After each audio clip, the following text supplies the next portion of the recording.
श्री स्वामी समर्थ. अवधूत चिंतन श्री गुरुदेव दत्त. भिवू नकोस, मी तुझ्या पाठीशी आहे, असे सांगणारे स्वामी समर्थ महाराज खरोखरच भक्ताच्या हाकेला आजही धावून येतात. स्वामींचे असंख्य भक्त मनोभावे त्यांची सेवा करतात, ते आपल्याला पाहायला मिळतं. आज काही जणांना स्वामी सेवा कशी करायची हेही माहीत नसतं.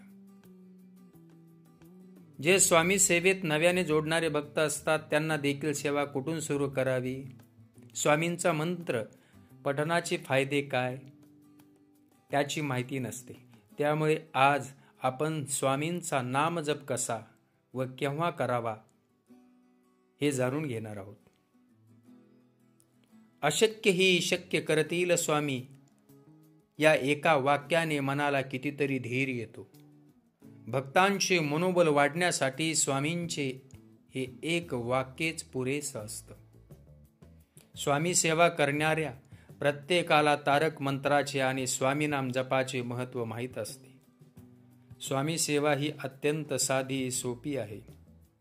स्वामींनी कधी अवडंबर केला नाही आणि स्वामींना भक्तांनी केलेला देखाऊपणा देखील आवडत नाही.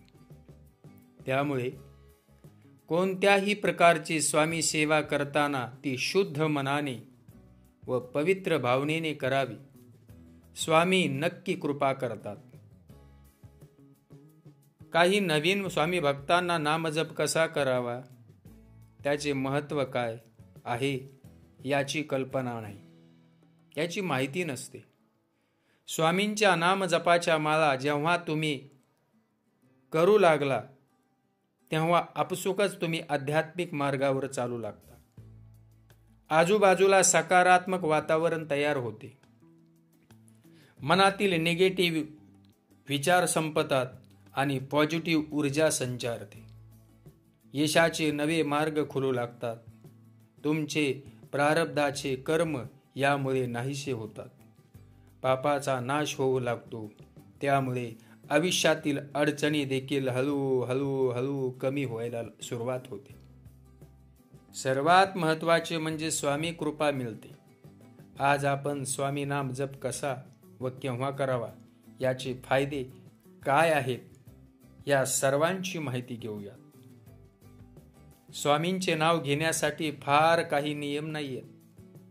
तुम्ही अगदी मनापासून भक्तिभावाने कोणत्याही वेळी स्वामींचे नामस्मरण केले तरी ते स्वामीपर्यंत पोहोचते. मात्र नियमित सेवा करण्यासाठी सकाळी जमल्यास पहाटे लवकर उठून स्नान झाल्यानंतर आपल्या देवघरात स्वामींना नमस्कार करून फोटोची किंवा मूर्तीची पूजा करावी. धूपदीप लावून स्वामींना नैवेद्य दाखवावा. त्यानंतर जपमाळ घेऊन त्यावर तुम्ही नियमित किमान 108 वेळा म्हणजे 108 माळा दररोज श्री स्वामी समर्थ हा मंत्र म्हणावा. आपण ज्या माळेने जप करतो त्या माळेमध्ये किती मणी असायला पाहिजे हे पहिलं माहिती करून घ्या. जप करण्यासाठी जी माळ उपयोगात आणली जाते त्यामध्ये 108 मणी असतात. किती असतात? 108 मणी असतात. माळेमध्ये 108 मणी का असतात यामागे धार्मिक आणि वैज्ञानिक कारण आहे. माळ रुद्राक्ष, तुळस, स्फटिक किंवा मोत्याने बनवलेली असते. या माळेमध्ये चमत्कारिक प्रभाव असतो. या माळेने एखाद्या मंत्राचा जप केल्यास कोणतेही कठीणातले कठीण कार्य सिद्धीला जातं. देवाच्या म्हणजे स्वामीच्या स्मरणासाठी मंत्र जप हा सर्वश्रेष्ठ उपाय असून पुरातन काळापासून तपस्वी ऋषी मुनी संत हा उपाय करत आले आहेत. जपासाठी माळेची आवश्यकता असते आणि याशिवाय मंत्र जपाचे फळ प्राप्त होऊ शकत नाही. रुद्राक्षाची माळ जप करण्यासाठी सर्वश्रेष्ठ मानली गेली आहे. रुद्राक्ष साक्षात महादेवाचे प्रतीक आहे. रुद्राक्षामध्ये सूक्ष्म कीटाणू नष्ट करण्याची शक्ती असते. रुद्राक्ष वातावरणातील सकारात्मक ऊर्जा ग्रहण करून साधकाच्या शरीरात पोहोचतो. शास्त्रामध्ये असं सांगितलं आहे की बिना दमेश्चय कृत्यम सच्चदानम विनोदकम असंख्यता तू यजप्तम तत्सर्व निष्फलम भवेत.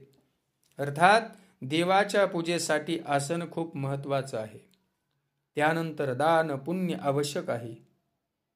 याचप्रमाणे माळेशिवाय संख्याहीन केलेल्या जपाचे पूर्ण फळ प्राप्त त्या ठिकाणी भक्तांना होत नाही.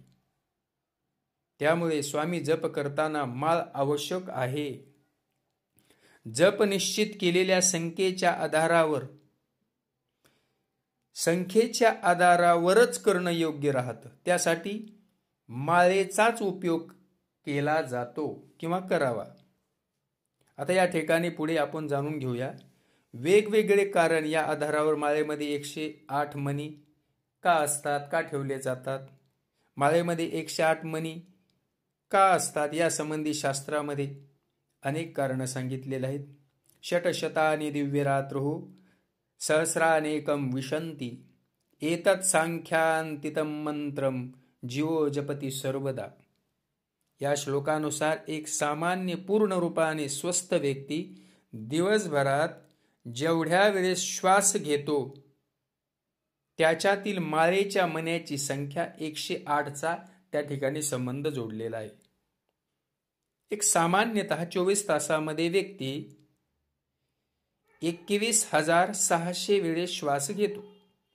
दिवसातील 24 तासामधील 12 तास दैनिक कार्यामध्ये व्यतीत होतात आणि शिल्लक 12 तासामध्ये व्यक्ती 1,800 वेळेस श्वास घेतो. याच काळामध्ये देवी देवतांचे ध्यान करणे आवश्यक आहे. याच काळामध्ये आपण जर जप करत असाल तर याच काळामध्ये श्री स्वामींचा जप करणं आवश्यक त्या ठिकाणी शास्त्रानुसार आवश्यक आहे. शास्त्रानुसार प्रत्येक श्वास घेताना म्हणजे पूजेसाठी निश्चित केलेल्या 12 तासामध्ये 1,800 वेळेस श्री स्वामी समर्थांचं ध्यान करणं आवश्यक आहे. परंतु हे शक्य नाही. यासाठी 1,800 वेळेस श्वास घेण्याच्या संख्येमधून शेवटचे 2 शून्य काढून जपासाठी 108 संख्या निश्चित ठरलेली आहे. याच संख्येच्या आधारावर जपाच्या माळेमध्ये 108 मणी असतात. आणखी एक मान्यतेनुसार माळेमधील 108 मणी आणि सूर्याच्या कलाचा संबंध या ठिकाणी जोडला आहे. 1 वर्षामध्ये सूर्य 21,600 कला बदलतो. सूर्य वर्षभरात 2 वेळेस आपली स्थिती बदलतो. 6 महिने उत्तरायण आणि 6 महिने दक्षिणायन.